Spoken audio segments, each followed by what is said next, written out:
Donald Trump, never one to shy away from bold pronouncements, has once again thrust himself into the center of a global controversy. His proposal, taking over the Gaza Strip. This isn't just another tweet storm. Trump envisions a complete transformation of Gaza. This isn't the first time Trump has made waves with his foreign policy ideas. From moving the U.S. Embassy to Jerusalem to recognizing Israeli sovereignty over the Golan Heights. But this latest proposal represents a new level of audacity. The international community has roundly condemned the idea. Even some of Trump's closest allies have expressed reservations. But Trump remains undeterred, convinced his vision for Gaza is the path to peace. The stakes couldn't be higher. Gaza, a tiny strip of land on the Mediterranean coast, is one of the most densely populated and impoverished places on Earth. Home to over 2 million Palestinians, it has been ravaged by conflict and blockaded by Israel for over a decade. Trump's plan, if implemented, would have far-reaching consequences for the region and the world. It would reshape alliances, inflame tensions, and potentially unleash new waves of violence. To understand Trump's proposal, it's crucial to grasp Gaza's complex history. This small territory between Israel and Egypt has been a conflict zone for over 7 decades. After the 1948 Arab-Israeli War, Gaza came under Egyptian control. Israel occupied Gaza after the Six-Day War in 1967. The occupation and Israeli settlements have been major sources of tension. In 2005, Israel withdrew its settlers and troops, but it maintained control over Gaza's borders, airspace, and waters. The blockade has crippled Gaza's economy and caused a humanitarian crisis. The Palestinian political landscape is fractured. In 2007, Hamas seized control of Gaza. Since then, Gaza has been governed separately from the West Bank. The blockade and periodic violence have left Gaza in perpetual crisis. Unemployment is rampant, poverty is widespread, and basic services are scarce. Trump's proposal to take over Gaza represents a radical departure from decades of U.S. policy in the Middle East. Traditionally, the United States has played a role of mediator in the Israeli-Palestinian conflict, albeit one often accused of bias towards Israel. The U.S. has consistently supported a two-state solution with an independent Palestinian state alongside Israel. It has also provided billions of dollars in aid to the Palestinians, both directly and through international organizations. However, Trump's approach has been markedly different. From the outset of his presidency, he has shown a willingness to overturn long-standing U.S. policy in the region. His decision to move the U.S. Embassy to Jerusalem, a city claimed by both Israelis and Palestinians as their capital, was widely condemned as inflammatory and detrimental to the peace process. Trump's administration has also cut off virtually all U.S. aid to the Palestinians, including funding for humanitarian projects in Gaza. This move has been widely criticized for exacerbating the already dire humanitarian situation in the Strip. Trump's proposal to take over Gaza should be seen within this context of a dramatic shift in U.S. policy. It reflects an administration that is no longer interested in playing the role of mediator or upholding the international consensus on the Israeli-Palestinian conflict. Trump's vision for a Gaza takeover remains characteristically vague on the specifics. However, the general outline he has provided raises a host of legal and logistical questions. Firstly, the legality of such a move is highly dubious. International law prohibits the acquisition of territory by force. As such, any attempt by the United States to take over Gaza, even with Israel's consent, would be considered a violation of international law. Furthermore, the logistics of such an undertaking are incredibly complex. Gaza is home to over 2 million Palestinians, many of whom are deeply resentful of Israel and wary of the United States. Any attempt to impose a new government or resettle the population would likely be met with fierce resistance. Moreover, the costs of such an endeavor would be astronomical. Rebuilding Gaza's shattered infrastructure and providing for the basic needs of its population would require billions of dollars in investment. Who would foot the bill for this massive undertaking? Trump has suggested that wealthy Gulf Arab states could be persuaded to contribute. However, these countries have shown little appetite for bankrolling a project that is widely seen as illegal and counterproductive. Even if the United States were to overcome the legal and logistical challenges, the question remains, what would happen next? Section 5. The geopolitical chessboard, Gaza's strategic significance. Gaza's strategic importance goes beyond its humanitarian crisis. Despite its small size, Gaza's location is crucial. It borders Israel and Egypt, near key shipping lanes and energy resources. Control over Gaza offers a strategic foothold in the eastern Mediterranean. It also provides leverage over Egypt, a key regional ally.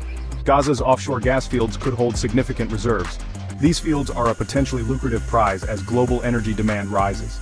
Trump's proposal counters Chinese influence in the Middle East. China invests heavily in the region, securing strategic infrastructure. Control of Gaza could disrupt China's plans and secure key resources. This aligns with the Trump administration's confrontational approach to China. Section 6. A humanitarian crisis ignored. Lost in the geopolitical calculations, however, is the human cost of this proposal. Gaza is already in the grips of a dire humanitarian crisis. Years of blockade and conflict have left its infrastructure in ruins, its economy in tatters, and its people desperate. Unemployment in Gaza is estimated to be over 50%, one of the highest rates in the world. Poverty is rampant, with over half the population living below the poverty line. Access to basic services like electricity, clean water, and healthcare is severely limited.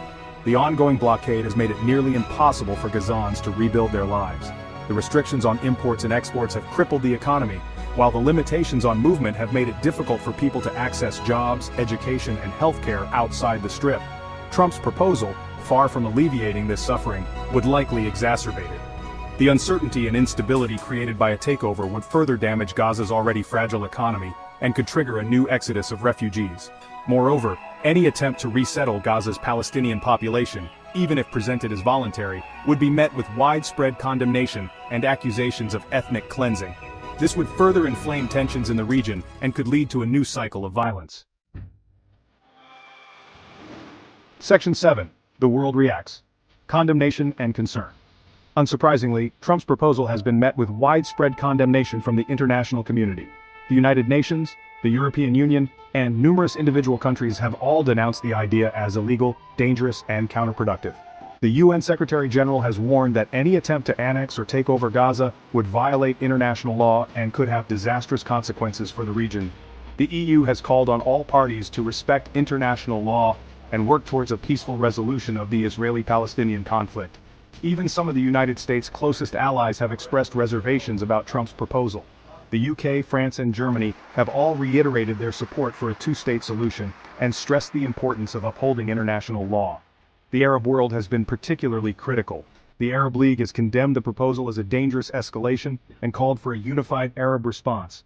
Egypt, which shares a border with Gaza and has played a key role in mediating between Israel and Hamas, has rejected the idea outright. The Palestinian Authority has denounced Trump's proposal as a declaration of war and vowed to resist any attempt to take over Gaza. Hamas, for its part, has called for a new intifada, or uprising, against Israel.